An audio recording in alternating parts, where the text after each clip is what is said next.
In the end, I was totally frustrated, exasperated, tearful. I tried so many people, so many churches, and I tell you, I got not one single crumb, not one crumb.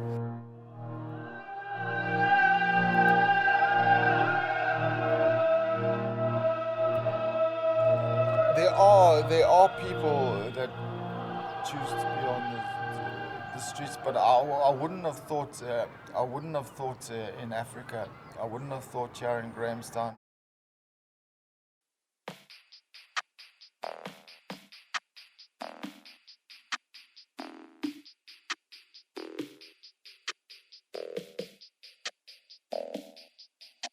Grahamstown's economy comprises mainly of Rhodes University, local schools, small businesses and agriculture. Unavoidably, however, unemployment and poverty remain pervasive social issues. People are left to seek alternative forms of employment, often located in the informal sector. Makana Municipality, the local government, has tailored its bylaws to deal directly with these issues. We investigate whether the town's legislation creates enough opportunity for prosperity in the informal sector. A street trader is a person who carries on the business of selling goods and services in a public road or public amenity. Unemployment the rate is quite high in this town. We're quite aware. Part of the reasons we have in bylaws is to ensure that the municipality is a conducive environment for business to create jobs, for people to make a living. But that has to be regulated. Street traders are required by municipal bylaws to register for a license every year. In the CBD, they're allowed to trade on High and Beaufort streets. If selling foodstuffs, they need to gain clearance from the health department as well.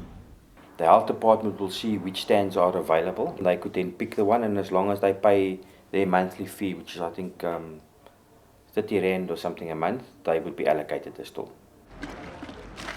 One of the more contended bylaws refers to the prohibition of car washing on Grahamstown's roads. The enforcement of this law in High Street has driven informal car washers to find other means of income or operate elsewhere. Now, the car washing situation is quite interesting because it doesn't fall under the main bulk of municipal bylaws. There's actually a sort of separate little rule to regulate car washing. It's very congestive when you allow businesses to operate from out of parking areas. It opens the doors for other people who want to operate. Hanekom also says that this bylaw has been put into effect because of the theft of water from businesses and private gardens, damage to the tar roads from corrosive cleaners used, damage to the cars themselves, and the increased rate of theft. Though I'm not getting well here because not all of the motorists proud of giving us a life. Few people proud of giving us life. Few people who are understanding the problem, the circumstances we are staying under. There seems to be this general mistrust of car guards. People think that they're there to steal stuff out of their cars. And if there were some sort of relationship between them and the police, that relationship would stand guarantor, if you like, for the good faith of the car guards. We've created more employment, for example, in Grahamstown. We started off around about 40 people in Grahamstown because I never basically turn people away. Unless you've got a criminal record, then I'll obviously turn you away. A car parking attendant is a person who is employed by a service provider to collect parking fees under a contract with the municipality. No person shall within the municipality operate as a car guard except where such person is registered with the council. The diversified parking system started operating in 2006. Advanced Parking Solutions, or APS, took over in 2008 with Thabo Dlabantu at the helm. They're not there to do any security work and so forth. They are merely parking meter attendants. What they do is carry parking meters and they collect revenue. Motorists are required by the law to pay their parking fees to APS's car parking attendants, who in turn use these fees to rent bids and machines.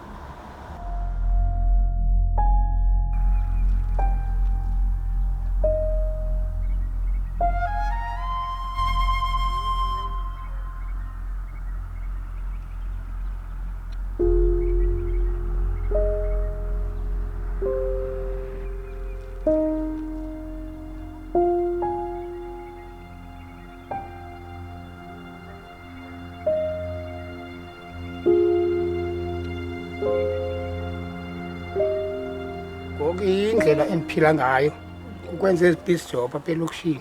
Since ndayeka esikolweni ndafumana umsebenzi ku-project kwakayi-1 zange ube ndaphinda ndasebenza until now. Ndihamba ndicela izikaptini zokutya ngapha nangapha uba manditye.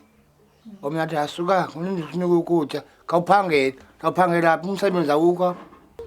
Ndiyahamba ndingene etawuni ndihambe ndingene kwindawo endibonayo kuyakhiwa okanye kuyapeyintwa, so ndifika sekuthiwa kurayithi bonke abantu aqashwa. Kwezinye indawo uba ndiyaye ndifuna umsebenzi ndixelele ngobudala uba nandilunge ikontrakteni uba ndimdala. If uba ndingawufumana ndingahlala kuba the way kuphilwa ngayo endlini andiyithandi, akukho ndikhoyo kuyasokoleka.